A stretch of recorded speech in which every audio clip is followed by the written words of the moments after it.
Hi friends, welcome back to our channel. ఇవాళ day 5 of our 90 days EPFO course అండి. ఇవాళ topic వచ్చేసి మనకు బేసిక్ అకౌంటింగ్ టర్మ్స్, అంటే మనం అకౌంట్లో తరచుగా వినే వర్డ్స్ గురించి మనం తెలుసుకుందాం. Let start our session. మన ఫస్ట్ అకౌంటింగ్ టర్మ్ వచ్చేసి బిజినెస్ లేదా ఎంటిటీ. ఫ్రెండ్స్, మనం జనరల్గా బిజినెస్ అనే పదం వినంగానే మన మైండ్లోకి ఏమొస్తుంది? ఫస్ట్ ఏదైనా షాప్ అయినా రావచ్చు, ఏదైనా కంపెనీ అయినా రావచ్చు, లేక బిగ్ బ్రాండ్స్ లైక్ జియో కానీ, ఇలా విశాల్ మార్ట్ కానీ, ఇలాంటి పెద్ద పెద్ద బ్రాండ్స్ ఏవైతే ఉన్నాయో అవి మన మైండ్లోకి వస్తాయి. ఏం చేస్తుంటాయి? వ్యాపారం. అదే ఆ వ్యాపారం ఏంటి? సింపుల్గా చెప్పాలంటే a business or an entity is nothing but an organisation.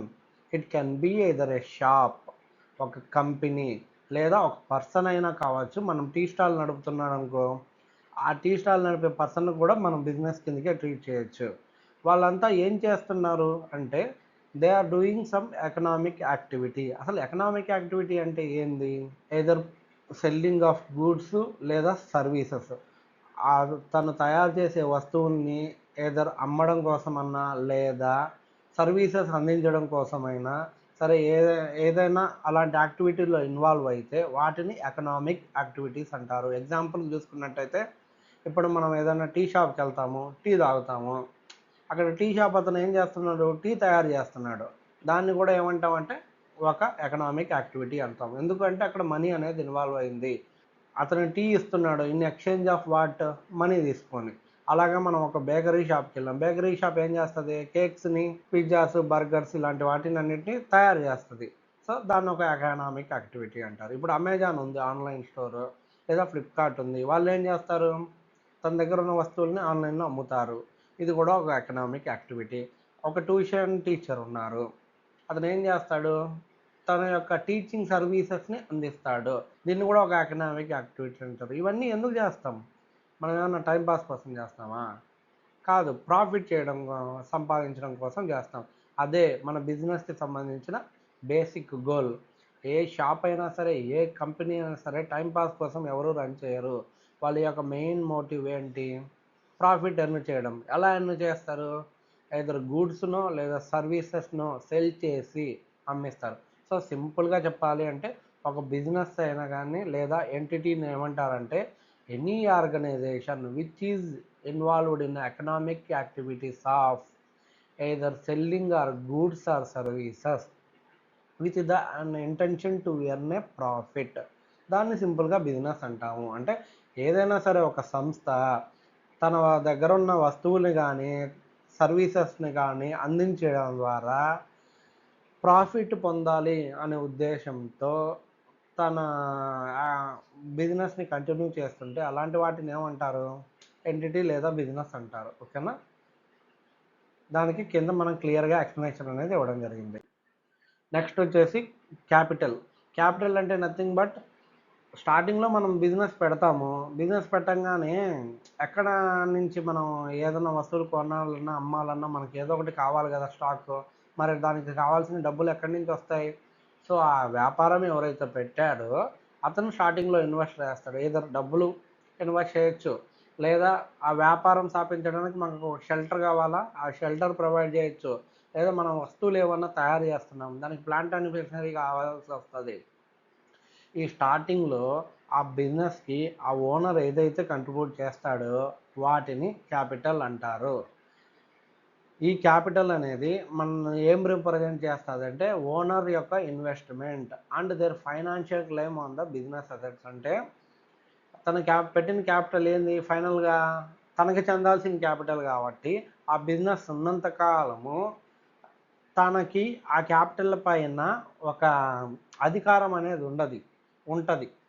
So అదే మన ఓనర్స్ యొక్క ఈక్విటీకి మనకి స్టార్టింగ్ పాయింట్. అంటే బిజినెస్ స్టార్ట్ అయ్యేటప్పుడు మనం పెట్టే పెట్టుబడి ఏదైతే ఉందో అది ఓనర్స్కి సంబంధించిన పెట్టుబడి కాబట్టి దాన్ని సింపుల్గా ఓనర్స్ ఈక్విటీ అంటారు.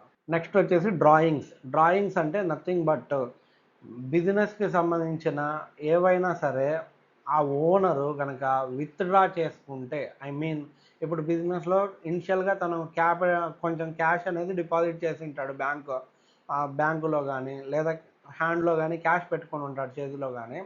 సో ఇప్పుడు ఆ క్యాష్లో నుంచి కొంచెం అమౌంట్ కనుక తీసుకున్నాడు అనుకో, దాన్ని ఏమంటారంటే విత్డ్రావల్ అంటారు. ప్రతిసారి అమౌంట్ తీసుకోవాలనేం లేదు. మన కంపెనీలో ఇప్పుడు సపోజ్ మనకు బుక్ షాప్ ఉంది. వాళ్ళ పిల్లలకి ఏదైనా బుక్స్ కావాల్సొచ్చింది. కొన్ని బుక్స్ తీసుకొని వెళ్ళాడనుకోండి. ఆ బుక్స్‌నైనా సరే మనం విత్‌డ్రావల్ కిందకే చూపించుకోవచ్చు. బుక్స్ అనేది తనకి స్టాక్. ఆ స్టాక్ ఏంది? తను అమ్మలేదక్కడ. తన పర్సనల్ యూజ్ కోసం తీసుకున్నాడు. కాబట్టి వాటినేమంటారంటే డ్రాయింగ్స్ అంటారు. డ్రాయింగ్స్ ఎప్పుడైనా సరే ఏం చేస్తాయంటే ఓనర్స్ యొక్క క్యాపిటల్‌ని తగ్గిస్తాది. సో, దీని మీనింగ్ ఏంటంటే తను ఓనర్ అయినప్పటికీ, అంటే ఆ బిజినెస్ స్థాపించింది తనే అయినప్పటికీ కూడా తనకి బిజినెస్‌కి ఎటువంటి సంబంధం లేదు. ఎప్పుడైనా సరే బిజినెస్ వేరు, ఓనర్ వేరుగానే మన అకౌంటింగ్ పర్స్పెక్టివ్‌లో చూడాలి అని దాని మీనింగ్. ఓకేనా? అందుకే బిజినెస్‌కి సంబంధించిన ఎక్స్‌పెన్సెస్ ఏవైనా గానీ ఓనర్ యొక్క పర్సనల్ అకౌంట్‌లో కలపడానికి లేదు. అట్లాగే ఓనర్ యొక్క పర్సనల్ ఎక్స్‌పెన్సెస్ ఏవైనా సరే బిజినెస్‌లో కలపడానికి లేదు. తన పర్సనల్ ఎక్స్‌పెన్సెస్‌ని ఎప్పుడు కూడా సెపరేట్‌గా డ్రాయింగ్స్ రూపంలో చూపించి తనకున్న క్యాపిటల్‌ని తగ్గించాలి. నెక్స్ట్ వచ్చేసి లయబిలిటీస్. లయబిలిటీస్ అంటే సింపుల్‌గా చెప్పాలంటే ఏదన్నా సరే బిజినెస్ వేరే వాళ్ళ ఇతర దగ్గర నుంచి ఏదన్నా సరే అప్పుగా తీసుకుంటే దాన్ని సింపుల్‌గా లయబిలిటీ అంటారు. ఈ అప్పుని ఏం చేయాలి? ఫ్యూచర్‌లో ఎప్పుడైనా సరే మనం రీపే చేయాల్సి ఉంటది. అది అప్పుగా అంటే డబ్బులే తీసుకోవాలని ఏముంది? డబ్బు రూపంలో తీసుకోవచ్చు, వస్తువు రూపంలో తీసుకోవచ్చు. ఓకేనా? ఇలా ఏవైనా సరే ఫ్యూచర్‌లో బిజినెస్ తిరిగి ఇయ్యాల్సిన ఆబ్లిగేషన్ అంటే బాధ్యత ఉందో వాటినన్నిటిని కూడా లయబిలిటీస్ అంటారు. నెక్స్ట్ వచ్చే అసెట్స్. అసెట్స్ అంటే resources used and controlled by our business. అంటే మన బిజినెస్ ఏవైతే ఓన్ చేసుకొని అది వ్యాపారాన్ని నిర్వహించడం కోసమో వాటిని వాడుకోవడానికి మన బిజినెస్లో స్థాపించుంటారు కదా, అలాంటి వాటిని ఏమంటారంటే అసెట్స్ అంటారు. ఈ అసెట్స్ ఏంటంటే ఫ్యూచర్లో వచ్చే మనకి వ్యాపారానికి సంబంధించి ఏదో ఒక ఆర్థికపరమైన లాభాన్ని కలుగజేయడం కోసం మన బిజినెస్లో ఉపయోగించడం జరుగుతుంది. ఫర్ ఎగ్జాంపుల్ ఇప్పుడు మనం ఒక బిల్డింగ్ కొనుక్కున్నాం మనం బిజినెస్ చేయడం కోసం. ఈ బిల్డింగ్ వల్ల మనకు వచ్చే లాభం ఏంది? మనం వ్యాపారం చేసుకోవడానికి ఒక ఫెసిలిటీ, ఒక ప్లేస్ కావాలి కదా. ఆ ప్లేస్ అనేది మనం వ్యాపారం చేసుకోవడానికి వీలుగా ఉంటుంది. కాబట్టి ఆ ల్యాండ్, ఆ బిల్డింగ్ వల్ల వచ్చిన బెనిఫిట్ మనకి. అందుకే దాన్ని ఏమంటారంటే అసెట్ అంటారు. నెక్స్ట్ వచ్చేసి మనం ఒక వస్తువుని తయారు చేయాలంటే ఏం కావాలి? ఒక మిషనరీ కావాలి. ఆ వస్తువుని తయారు చేసే మిషనరీ. ఇప్పుడు ఆ మిషనరీ తెచ్చుకున్నాం. ఈ మిషనరీని ఎందుకు తెచ్చుకున్నాం? మనం అమ్మే ఉద్దేశంతో తెచ్చుకోవాలి. వాటిని ఏం చేసాం? వాటి నుంచి మన వ్యాపారానికి సంబంధించిన వస్తువులు ఏమైతే కావాలో వాటిని తయారు చేసుకోవడం అంటాం. అందుకే వాటిని ఏమంటామంటే మనం అసెట్ అంటాం. ఎందుకంటే దాని వల్ల ఏంది? ఆ మిషనరీ వల్ల మనకి ఫ్యూచర్‌లో ఎకనామిక్ బెనిఫిట్ అనేది వస్తది. ఎలా వస్తది? దాని నుంచి వస్తువులు తయారు చేస్తాంగా, ఆ వస్తువుల్ని మనం వచ్చేసి అమ్ముతాము. దాని ద్వారా ఏందంటే మనకి రెవెన్యూ వస్తది. దాని నుంచి ప్రాఫిట్ వస్తది. సో, అందుకే ఈ అసెట్‌ని మనము ఫ్యూచర్‌లో వచ్చే ఎకనామిక్ బెనిఫిట్, ఆర్థికపరమైన లాభం కోసం మనం పెట్టుకోవడం జరిగింటది. అలాంటి వాటిని ఏమంటామంటే అసెట్స్ అంటాం. నెక్స్ట్ వచ్చేసి డెటార్స్. ఇందాక లయబిలిటీస్ తీసుకున్నా అన్నాం కదా. లయబిలిటీస్ అంటే ఏంది? మనం ఎవరి దగ్గరైనా అప్పు తీసుకుంటే దాని లయబిలిటీస్. అలాగే మన దగ్గర కూడా ఎవరో ఒకరు అప్పు తీసుకుంటారు కదా. అలా ఎవరైతే మన దగ్గర అప్పు తీసుకొని బిజినెస్‌కి ఎవరైతే బాకీ పడింటారో అంటే బాకీ పడిన వాళ్ళని ఏమంటామంటే డెటార్స్ అంటాము. సింపుల్‌గా చెప్పాలి అంటే ఇప్పుడు మనం ఏదన్నా వస్తువులు అమ్ముతున్నాం కదా. అవతల పార్టీ క్యాష్ ఇచ్చాడనుకో, అతనికి మనకి ఇంకా ఆడికి అయిపోయింది ఆ ట్రాన్సాక్షన్. కానీ అవతల పార్టీ ఇప్పుడు క్యాష్ కాదు, నేను తర్వాత ఎప్పుడో డబ్బులు ఇస్తానన్నారనుకో, దాన్ని ఏమంటామంటే క్రెడిట్ ట్రాన్సాక్షన్ అంటారు. ఆ తీసుకున్న వ్యక్తిని ఏమంటామంటే డెటార్ అంటాము. వాళ్ళని మన బుక్స్‌లో డెటార్స్ రూపంలో అకౌంట్ చేసుకొని ఉంటాం. నెక్స్ట్ వచ్చేసి క్రెడిటార్స్. ఇప్పుడు లయబిలిటీస్ గురించి చెప్పాం కదా. లయబిలిటీస్ అంటే ఏంది? మనం ఎవరి దగ్గర అయితే అప్పు తీసుకున్నామో ఆ ఆ అప్పు తీసుకున్న అమౌంట్‌ని ఏదైతే ఉంటదో దాన్ని లయబిలిటీ అంటారు. కానీ అప్పు ఎవరైతే ఇచ్చారో ఆ వ్యక్తిని ఏమంటామంటే క్రెడిటార్ అంటాము. క్రెడిటార్ అంటే ఏ వ్యక్తికైతే బిజినెస్ అనేది బాకీ పడి ఉంటదో ఆ వ్యక్తిని క్రెడిటార్ అంటాము. ఇప్పుడు బిజినెస్ వచ్చేసి సపోజ్ ఒక వస్తువుని ఇందాక డెటార్స్ ఎగ్జాంపుల్‌లో చూసాం కదా. ఇప్పుడు మనం ఒక వ్యక్తికి వస్తువులు అమ్మాం. ఆ వస్తువులు అమ్మడం కోసం అతను ఏమన్నాడంటే తర్వాత పే చేస్తానన్నాడు. సో, అతను బిజినెస్‌కి బాకీ పడ్డాడు కాబట్టి అతన్ని డెటార్ అంటాం. ఇప్పుడు ఇందాక డెటార్‌కి మనం ఒక వస్తువు అమ్మాం కదా. ఈ వస్తువు అమ్మడం కోసం మనం ఇంకొక వస్తువు ఏదన్నా కొని దాన్ని ద్వారా ఈ వస్తువుని తయారు చేయడానికి వాడామనుకోండి. ఇప్పుడు ఆ వస్తువు కొనేటప్పుడు మనం క్యాష్ ఇచ్చి కొన్నామనుకో, మనకు ఎటువంటి లయబిలిటీ ఉండదు. కానీ మనం అతని దగ్గర కూడా అప్పుగా తీసుకొని ఆ వస్తువుని తయారు చేయడం జరిగిందనుకో, అప్పుగా తీసుకొని రా మెటీరియల్‌ని.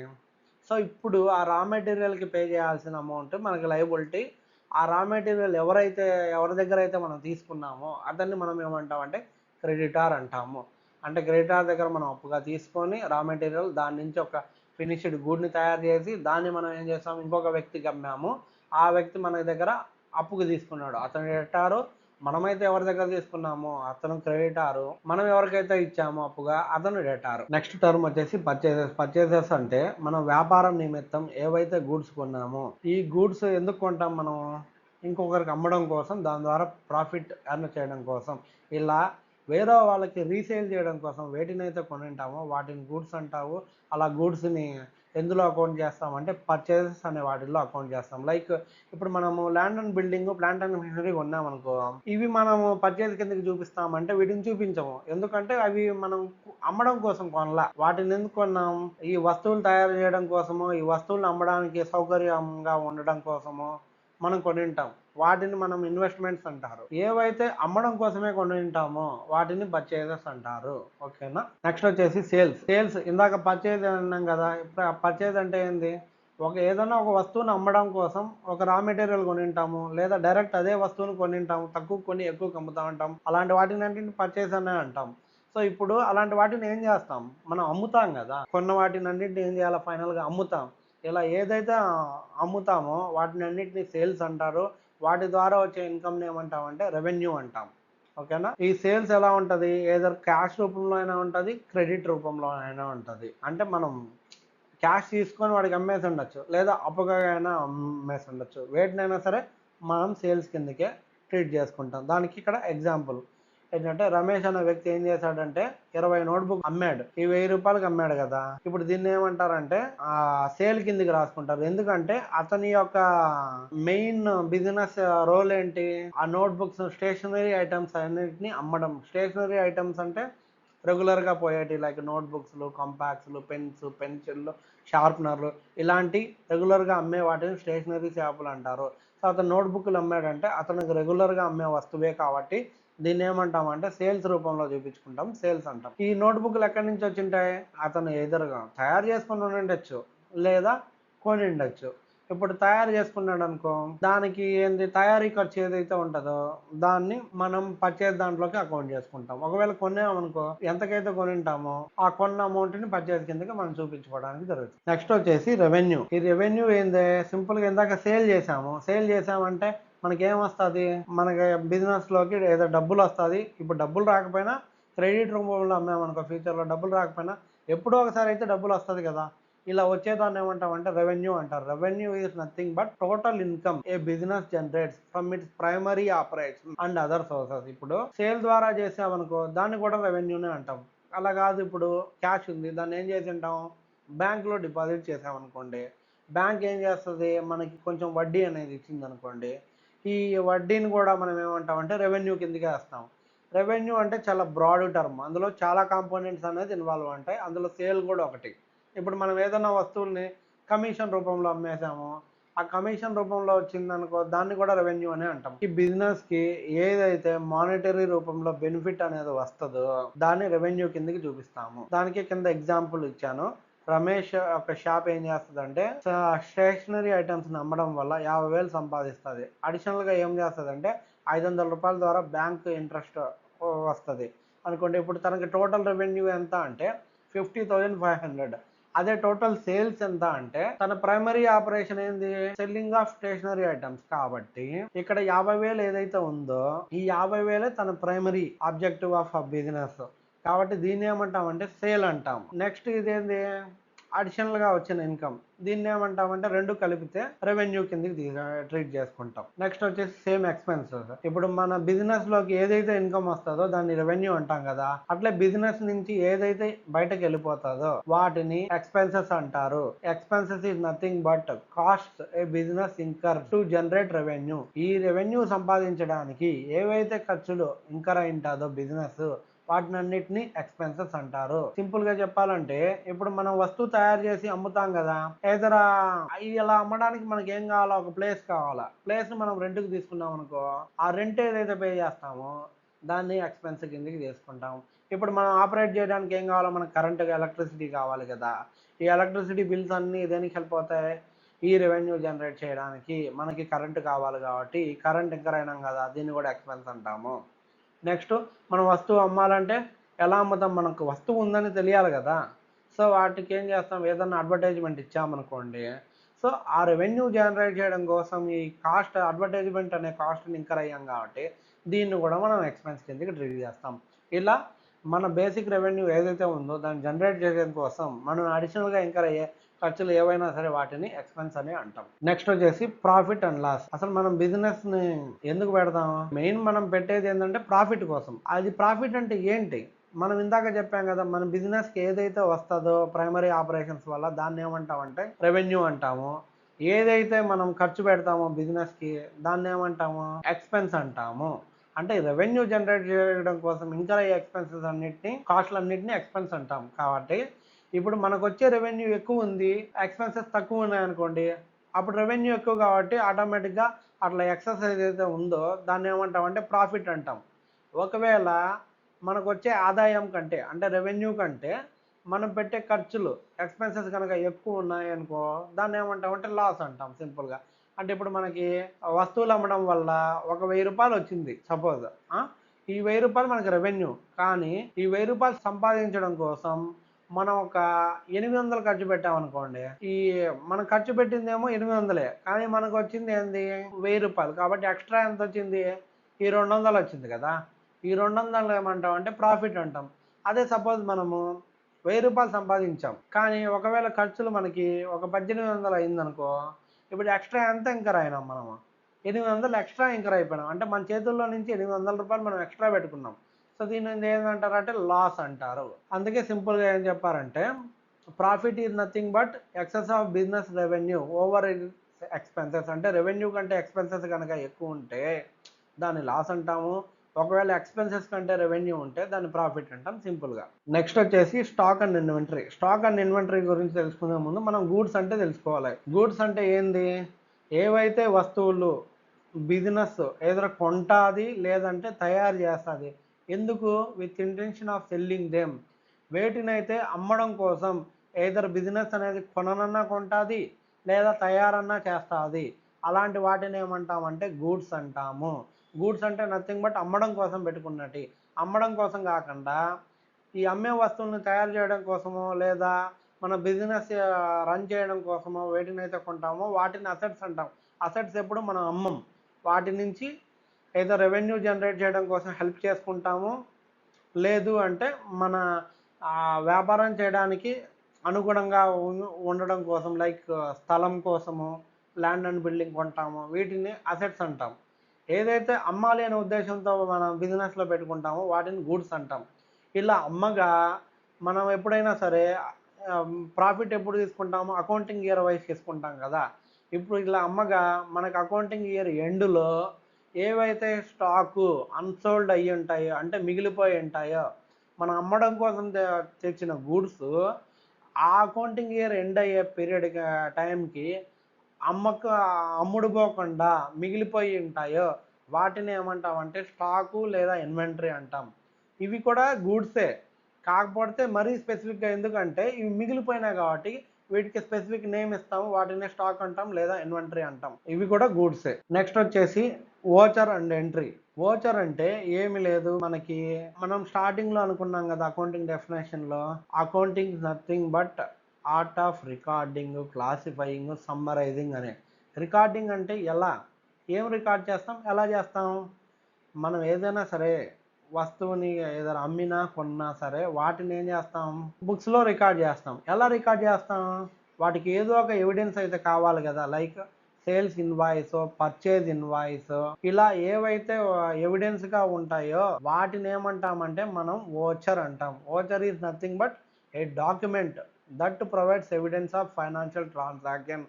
అంటే సేల్ అనే ఒక ట్రాన్సాక్షన్ జరిగింది అని మనకు ఒక ఎవిడెన్స్ కావాలి కదా, అలాంటి ఎవిడెన్స్ ఇచ్చే డాక్యుమెంట్స్నే మనం ఏమంటామంటే అకౌంటింగ్ లాంగ్వేజ్లో ఓచర్ అంటాము. నెక్స్ట్ ఏంటి వచ్చేసి ఎంట్రీ.